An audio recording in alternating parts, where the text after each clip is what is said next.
Now let me explain how to fix lags and freezes in CapCut on your phone. Here's the situation. You want smooth editing, but it's lagging. If you're editing a video or, for instance, capturing an amazing photo to make it look stunning, here's what you should know. Unfortunately, your device is experiencing significant lag. It's frustrating, but don't worry. First, you should immediately take action to fix it. You simply must lower the preview quality first. This is the very first step you should take, carefully adjusting settings to reduce lag and improve performance. Enable the prerequisite option, and while it may slightly reduce the quality, it will help improve performance within CapCut.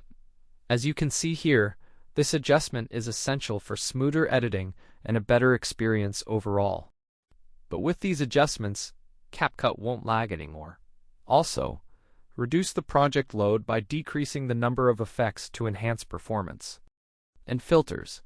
This can significantly reduce your lag in CapCut. So now let's move on to the next important step you need to take. Now let's focus on removing unnecessary overlay layers. Also, consider splitting long videos into shorter parts for better performance.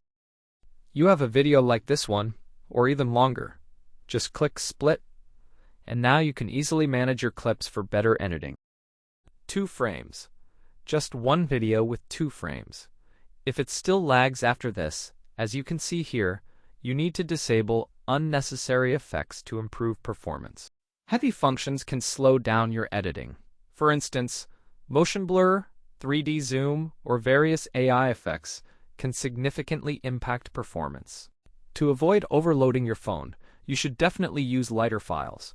For instance, opt for 1080p instead of 4K, as you can see here, for smoother editing. And for example, use MP4 instead of heavier formats. These are very important steps you should take to ensure smoother editing, as you can see, to enhance your overall experience significantly. These steps will truly help you. They are very important, especially turning off heavy functions. If your phone is very weak, it simply cannot handle this kind of load. Thank you all for watching. As you see, good luck to everyone, and goodbye for now.